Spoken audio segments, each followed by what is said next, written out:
Well, good afternoon, everyone. And I hope Ihsan said something nice about me because as someone who doesn't visit Turkey very often, I've spent a little bit of time here. My knowledge of the language is quite limited. I only caught a little bit of what he said, but I hope he said some good things. Afternoon, thank you for having me here today to share with you some of the lessons that we've gained of how to do effective corporate innovation.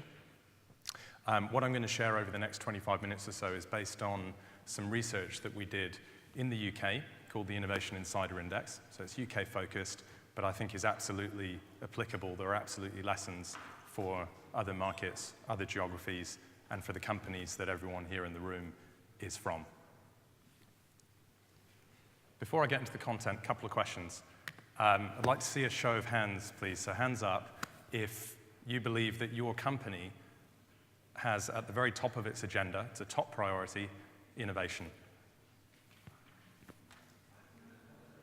Okay, so that's maybe a third of hands have gone up in the room. Now a second show of hands. Who believes that their company is a top performer when it comes to innovation? Who believes that your company is very good at innovation? Okay, a few less hands. It's the right way around. It's worrying if you get lots of hands go up, people saying we're really good at it, but it's not important to us. So that's the right way around. But it's that second question and the answer to that second question that we were really looking to understand with our Innovation Insider Index, with the research that we did. We wanted to understand from an insider's perspective, from the employees in big companies, how did they perceive their companies to be in terms of their effectiveness of innovation, and what made those companies effective? It's a real pleasure to be here today with people like you guys, like-minded entrepreneurs, because at Market Gravity, we also believe that entrepreneurship is not just for the little guys, it's not just for the startups. We really firmly believe that it's the single most important force behind making big business successful, profitable, and sustainable.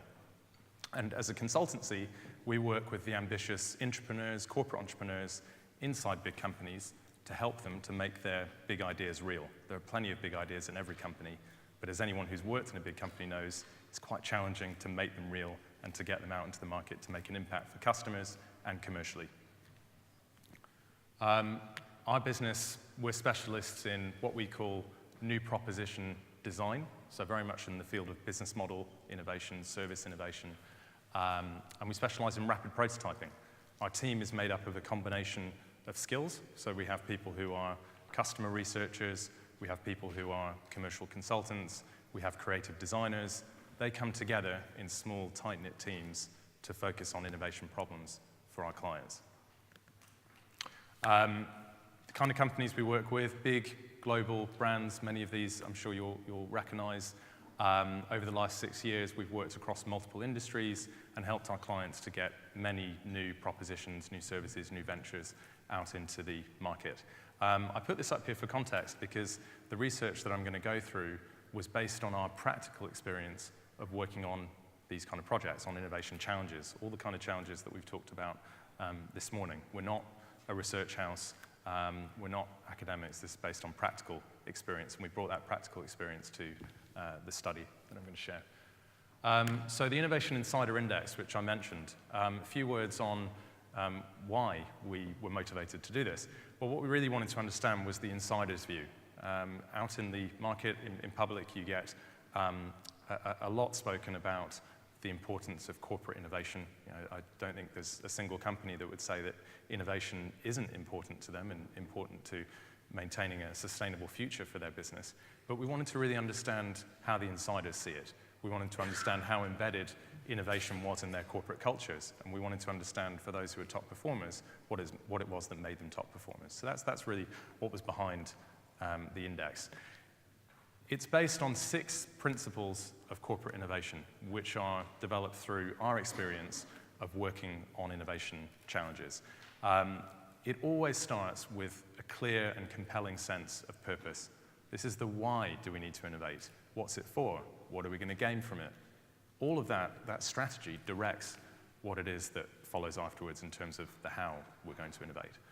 So once you have the clear and compelling purpose, you then need committed, decisive, senior leadership to focus on innovation.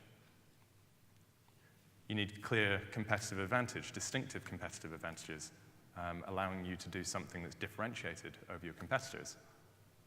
You need effective collaboration, both within the business, bringing together different facets of the organization, different skills, different teams, but also externally with partners, with customers, to create your future as a business. Relentless and obsessive customer focus is also key. We heard a lot of talk this morning from some of the speakers, some of the panelists around this need to really get out and see your customers, which it's amazing for an entrepreneur, for a startup entrepreneur. That's absolutely where they would start. They will always start with getting out as early as possible and speaking to real customers. For those of us who work in big companies, it's become all too easy for many of us to never actually see a customer firsthand or to rarely see one. But great innovators have this relentless, obsessive focus on their customers. And then finally, innovation capabilities, bringing together the right skills, the right methods, the right capabilities for effective innovation. So those are the 6 principles on which the index is based. A few words on the process that we went through. We wanted to go very broad here, so we surveyed people from a mix of business functions, from finance, HR, product management, product development, marketing, IT. 20,000 employees in total were quizzed. They came from 18 different UK business sectors, 440 different companies, and 30 of those, based on the scores that employees gave their companies, made it into the top 30 leaderboard, which is really going to be the focus for this talk. Here's the top 30 at a glance, the top 30 big innovators. As I said earlier, this is UK-focused. Many of these are international companies, but we surveyed people working in the UK. I'm sure many of these brands you'll recognize, they're global brands. Others you may not, because they're more regionally focused. They may not be operating here in this region, but all of them are big companies who face the same opportunities and challenges that you get in big companies. So there's some commonality there. There's a mix of long-standing innovators with a heritage of innovation. There are also some long-standing, established, on the surface, seeming to be traditional businesses who, due to new disruption in their industry, new competition, have been forced to change, to evolve, and have made innovation core to what they do. Now, this slide always scares me a little bit because there's a lot of data on there, and also I'm actually very badly colorblind. So if anyone asks me to pick out specific data points, I won't be able to do it, but I'm going to pick out a couple of interesting headlines.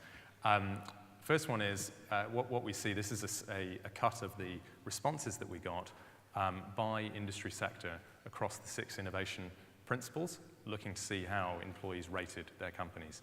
And what stands out is that you see very different approaches to innovation, very different emphases depending on the industry that you're in and your industry conditions. If we contrast, for example, the 2 overall top performers, the technology industry and the automotive industry, technology scored very highly on purpose and customer focus.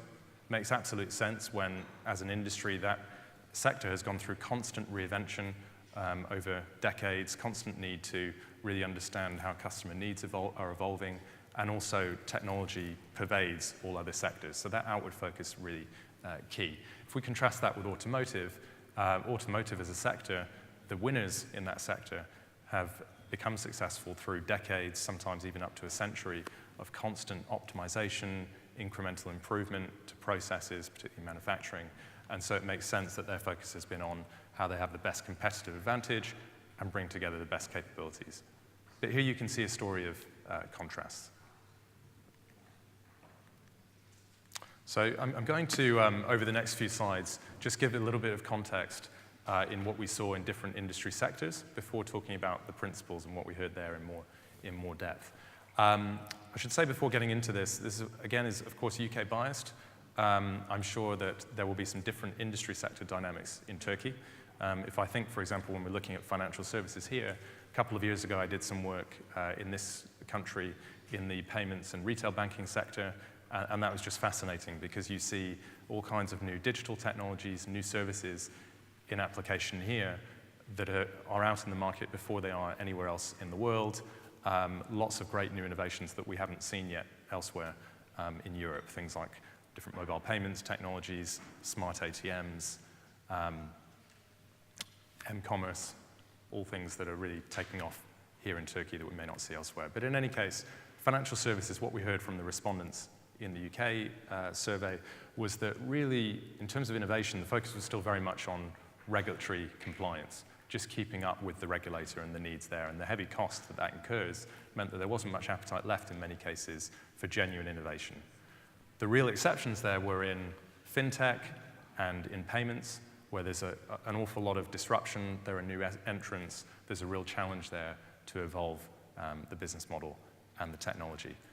Companies that were top performers in the top 30 here were Barclays, Aegon, two examples. Aegon is a life and pensions business, Dutch company, but with global operations. Barclays, big global retail bank. Both of those companies, the respondents told us that they saw their firms as real effective innovators because they'd really clearly set out what a clear and compelling vision for their digital future would look like. And they made that clear to all employees, which made people believe that they could change in the way they needed to. Automotive. What we heard, and this is perhaps a bias to the market that we were looking at, was that there was a real focus on innovation as a means of underpinning a luxury brand positioning. So, for example, we had Rolls-Royce, we had Jaguar Land Rover in the respondents. They were looking at how they innovate in terms of the customer experience that their customers receive and the purchase experience, and really looking at how they use digital technologies to reach new kinds of customers in new geographies and reach tomorrow's luxury customer who may not sit in the market that they're currently in today geographically. Technology, media, and telecoms. Long history of reinvention in this sector since the early days of the digital revolution, but also ongoing big opportunities and threats. Opportunities in terms of things like Internet of Things, wearable technology, connected devices, a lot of excitement in these kind of big companies around those themes, but also big threats. Real hard to say where your next disruptive competitor is going to come from.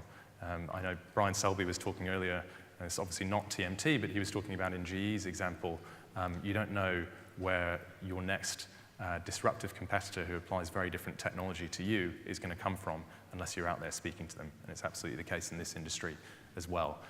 Some of the top performers had made a real effective transition from being traditional media businesses, so we had companies like the British Broadcasting Corporation, the BBC, the Guardian Media Group, big newspaper group, also Sky TV, satellite television service. All of these had effectively responded to the challenge of new digital entrants and on-demand services, companies like Netflix, for example. So some of those examples that I gave have come out with new propositions where they've really played to the advantage of the existing scale that they have. They already had a massive customer base. They were very quickly able to get scale with some of these new services by leveraging that. People-centric firms, and what do I mean by that? I mean companies like consultancies, marketing, advertising agencies, accounting firms, also a real challenge to innovate, not just because for many of these companies, in the eyes of their clients, their purpose is becoming less clear in some cases. Often you'll find those same skills now available on the market and within big companies. You don't need to go to an outsider to get those things. But also a real need for innovation in terms of attracting and retaining the very best talent. Because these days, particularly in younger generations, millennials particularly, have this real need for meaning in their work. They want a real clear sense of purpose in why they come to do the job that they do. And having innovation as a focus there is a great way of bringing that purpose. Great performers here we saw in the index were companies like IBM, CGI, Capgemini. And then finally, retail as a sector focus. Retail was an interesting one because we expected, given everything that you see in the growth in digital retail, we expected there to be lots of top performers in this sector. In reality, we only saw, in terms of the scores that their employees gave, top performance from Argos, who are traditionally a big catalog retailer in the UK but have really embraced digital, and then Amazon, who I'm sure everyone will know, massive e-commerce giant with a long history of innovation. But what stands out about those two companies were they were the only really two retailers taking part in the index who focused on innovation not just in the digital channel and the customer experience they provide customers digitally, but also in their supply chain and their fulfillment processes. So Amazon, lots of really interesting stuff that they've been doing, things like Amazon lockers, so you can go and collect your goods from a locker somewhere in town. The Prime delivery service, which gives you preferential delivery times over other customers. And then some of the further out experiments, things like drone delivery or Fresh, Amazon Fresh, or the Dash button, if you've seen those, which are really, really exciting, very, very new concepts, but real focus on the supply chain. Similarly, Argos, the British retailer that I mentioned, they focused on things like new digital showroom store concepts. So you can come into the store, lots of tablets around the store, and you can experience all the different items that are on sale, even if they're not actually stocked in that store, because it's actually a very small physical space. Also, they were the first major retailer in the UK market to offer same-day delivery. So order your goods online, get it delivered the same day. A real shift on from what else you see in the market there. So that was a little bit about some of the sectors. I thought that was useful as context. But in terms of the principles, I'm going to walk through the 6 innovation principles and share a little bit about what they mean and what we heard from some of the respondents. So first of all, I mentioned earlier, it all starts with a clear and compelling sense of purpose. This is clarity on the why we need to innovate, what's in it for us, what does it mean for me, what's our strategy, how do we know when we've achieved it, what are the clear success measures, and really critically making sure that everyone in the business, not just those who are in innovation, understand that story, or else the organization won't go where it needs to go to. And the top performers here, these top 5 logos that we have on the slide, all absolutely told us that same story. This is a quote from a guy called Joe Norburn, who's managing director for digital at a private bank called Coutts. Coutts are part of the Royal Bank of Scotland group, but Coutts as a standalone entity is quite a big private bank, 300 years old, very, very traditional, a real history of face-to-face personal relationship management. To give you an idea of how traditional this bank is, it's colloquially known as the Queen's Bank, because the Queen banks with Coutts. That's the kind of image that it has. You can imagine, even though there's a real imperative to move into the digital generation for that business, you can imagine how tough that was culturally to drive that change. And that was Joe's job. And he said, when you're doing this kind of stuff, be clear and have a purpose. Because collaborating without a purpose can be worse than not collaborating at all. The next time you need that person that you're trying to collaborate with, they might just wonder what the point is and why they should bother. It's a really obvious point, but I thought it's interesting because in the world of innovation, and these days in big companies in general, we hear this constant pressure to collaborate across the organization. The solution to everything is to collaborate more effectively. And collaboration is absolutely essential, but if you don't start with real clarity on why we need to innovate, what we're trying to achieve, then that collaboration won't have any effectiveness. Leadership is the next principle. So committed, both senior but also dispersed across the organization, leadership when it comes to innovation. The top performers here, these examples, all exhibited visible executive senior sponsorship for innovation. Those senior leaders very publicly would stand up for and communicate the role of innovation and the success measures that it was going to help the business achieve. And they also backed innovation and the need and the activities of innovation through their own actions, right? So very publicly making choices and commenting on things that backed up what the business was doing. This is Tom Bennett from EE, who are a leading mobile telecoms player in the UK. Over the last few years, EE has very much been on this drive of being a market leader across many customer and commercial metrics. And to achieve that, which they've done very effectively, they focused on really instilling this culture of continuous experimentation, of incubation when it's required, protection of new innovations, rapid testing, rapid learning. They implemented open lab environments. They developed new partnerships. They invited those partners in to use these labs with them. And they developed some exciting new technologies and services, taking very much an incubated, protected approach, small teams working together to get stuff into market. Innovation capabilities is the next one. So forming productive teams, combining diverse skills and experiences with clear structure and methods. These are the top 5 companies against that principle in terms of how their employees scored them. We find that often you'll see innovation teams, when they're very effective, and some of these companies exhibited that, being small, tight-knit units, mixture of skills and experiences who can really focus on the innovation problem that's in front of them. Often, in our experience, you'll also see innovation dispersed across the business. Innovation is part of everyone's job. We all have an obligation to see how we can do things better than they're done today. And that's great, that's very effective if you're looking for incremental growth, incremental change. But in our experience, if you're looking for the next generation of growth, if you're looking for the next version of what your business is, then you really have to do some kind of incubation, some kind of protection, get the right capabilities and skills together, and give it the space to experiment and to prove what it's doing. This is Neil Tyngate from Argos, the retailer who I mentioned have gone through a lot of digital transformation over the last couple of years. He said, set up for success, but don't be afraid to fail.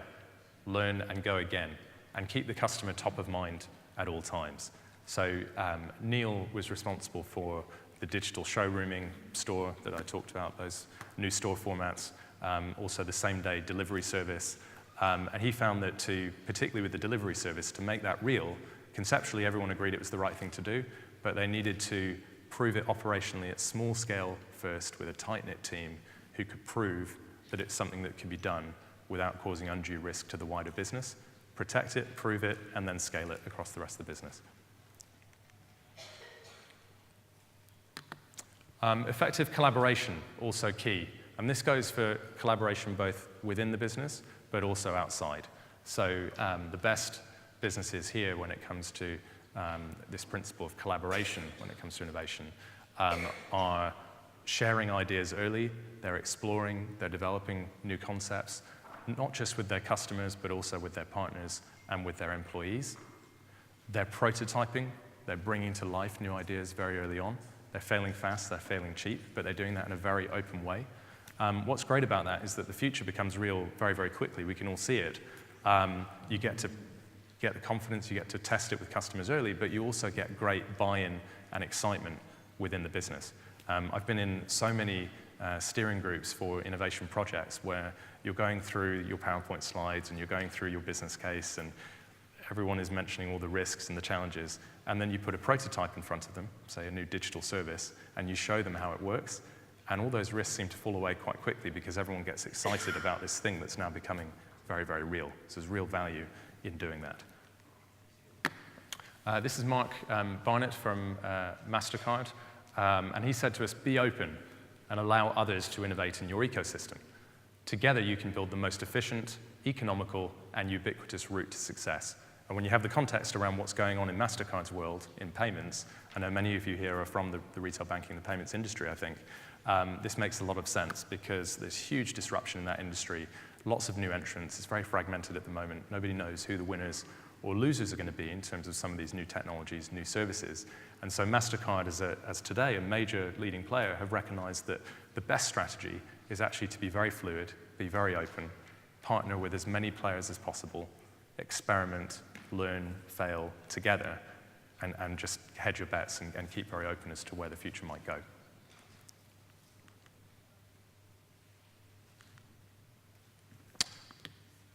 Distinctive and differentiated competitive advantage, having the advantage over your competitors. This one really speaks to making the most of what it is to be a big company. As a big company, we've got massive scale, we've got huge assets. When we can harness those things effectively, which isn't easy, we can really succeed and have the advantage over any disruptive startup, new entrant that's really innovating and changing the status quo. But the challenge is how you bring together all those different capabilities within a massive business, not an easy feat. Some of the top performers up here, what they told us they had in common, it was that actually the key here is not knowing what your advantages are, but over-communicating across the business so that everybody understands what it is we're trying to achieve and how we need to work together to bring our competitive advantages to the market. This is a quote from Mark Evans, who's the marketing director at Direct Line Group. Direct Line Group is a leading insurance company in the UK. Long history of innovation in our market. They were the first direct-only insurer in the UK about 20 years ago. But this market has become very mature, quite static actually, a real need to shake it up and do something different in order to grow. He said, we work really hard to make sure everyone who works here, from contact center colleagues, people in the call center, to front of house at our HQ, understands what we're trying to achieve. And what he was talking about there was some of the innovations that they brought to market in their services. So things like, for example, if you have a car accident, they'll repair your car and get it back to you within 8 days, 9 days, which sounds like a long time, but it's about half as much time as any of their competitors. If you have a claim for something that's damaged or broken in your home, they'll replace that within 8 hours. So really impressive stuff, much, much quicker than the competition. And something that really, in a market where something like insurance, customers see every competitor as the same. If you can make those kind of promises, it really makes you stand out and will win you share. But in order to deliver those promises effectively, they needed to make sure that everyone in the business, across all functions, across all silos, really understood what they were trying to achieve and worked together to make that real for customers. And then the last principle, but certainly not the least, is customer focus. And the top performers here have a relentless, obsessive focus on their customers. Top performers like these companies here recognize that it's critical that you identify the issue that you're looking to solve for customers as early as possible. And you start there and then you build.